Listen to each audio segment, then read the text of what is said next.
want to thank everyone for taking time to come back to the channel. In this video review, we're going to be looking at the G.I. Joe Classified's Cobra Commander. Cobra Commander comes in a standard classified window box with all accessories displayed. In the background, you can see a nice Cobra logo. Some nice artwork of the Cobra Commander on the front of the box and on the side.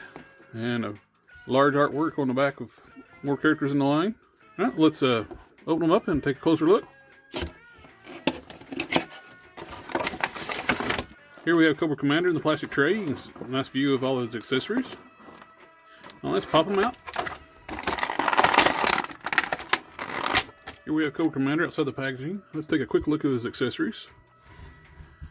He has a ornate looking flintlock pistol.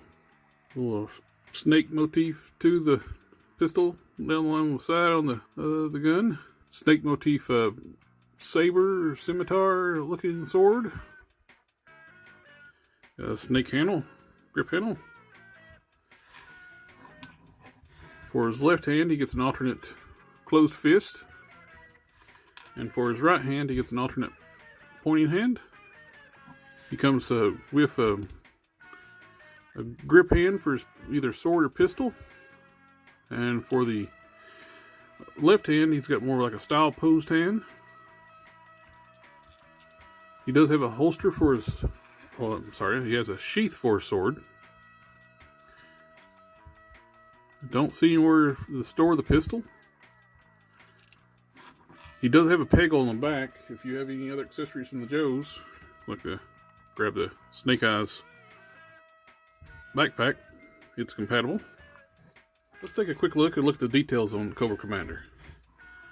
The sculpt is really nice. I like the black texture up here is almost like a snake scale pattern. It's fitting with the character. With the Cobra logos look really nice. The chain looks like it was a separate piece originally. They glued in place. And the Cobra logos are painted really nice on this one. Same on both the gauntlets. The logos are really nice and clean. I like how they painted all the gold buttons on the vest and the silver piping. The armor plates are trimmed in silver. And all the sections, whether the scale snake skin looking texture, it's all trimmed in silver. Nice red pinstripe down the leg. It's in the same snake scale texture. I like the armored looking pieces here too. It almost like like a scale type armor as well. A different type of scaling. The helmet looks really nice. It's add a little extra details on the side of the helmet with the silver fin down the top. And the black details on the accent details on the side. You can see it may look like where it clasps together, where you can actually take it on and off. The finish on the mask is really nice. It's a nice shiny silver. Would have been nice if they could have done vac chrome on this, but they haven't done any kind of chrome finishes on any of the figures so far. The sword is detailed really nicely. We have the shiny silver and the gold handle. His shoulder cape, pauldron, strap, and belt are all connected together. They're very soft and pliable, unlike with the recently I reviewed the Prophet Director Destro. His cape is super hard and rigid.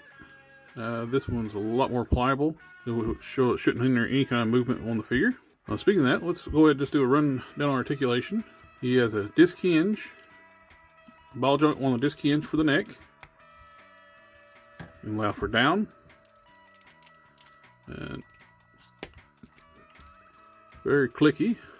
Up. And then I missed it on Destro's review until afterwards. The necks are actually a separate piece.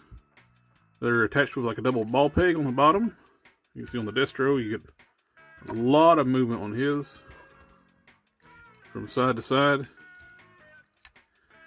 I'm so used to Marvel Legends, I completely missed this joint here, and it's with his neck and the skin, it blends in together with plus his necklace. I didn't catch it until afterwards because really like the design of these necks on these G.I. Joe Classified figures. I would love to see them start doing that on the Marvel Legends figures. Allow a lot more movement in the necks and stop using the double ball pegs they start switching over to on a lot of the Legends.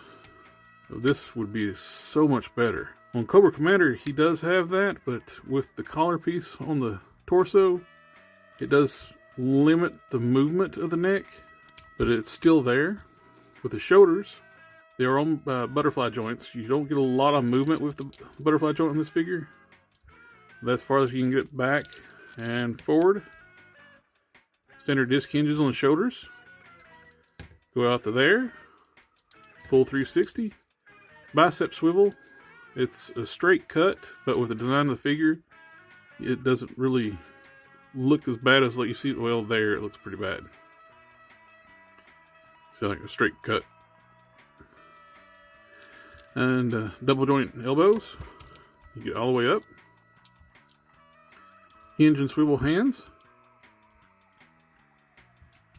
There is an ab crunch. You get this far forward, but you get a ugly protrusion from the ab crunch in the back. Same way when you bend it backwards. Really ugly, like squared off style, like bottom ab crunch piece. Not a very good design on these. If you don't have them standing up straight, it looks ugly. Waist twist, which is on like I believe a double ball peg. Ball joint hips, and they do drop down. You can go up to forward, kick out this far, to the side, and to the back this far. Double joint knees.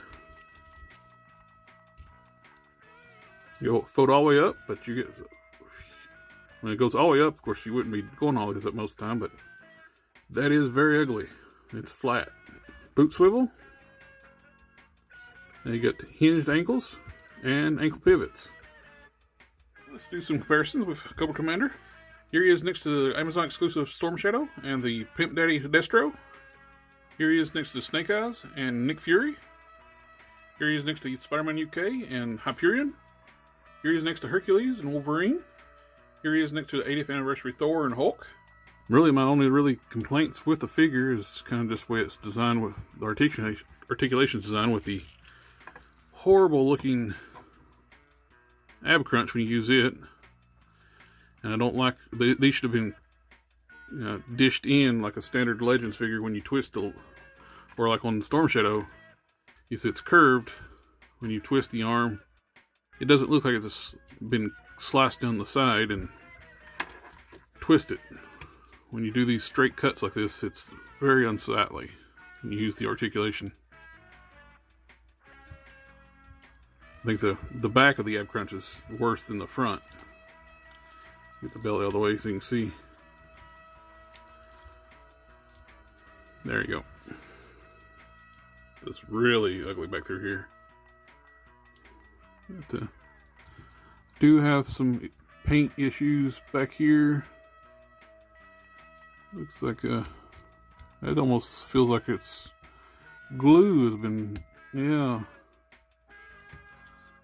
I've not been having the best of luck with QC here lately on figures, and that's definitely glue that's on the figure. That's happened at the factory. They dropped a dab of glue on it when they were putting it together.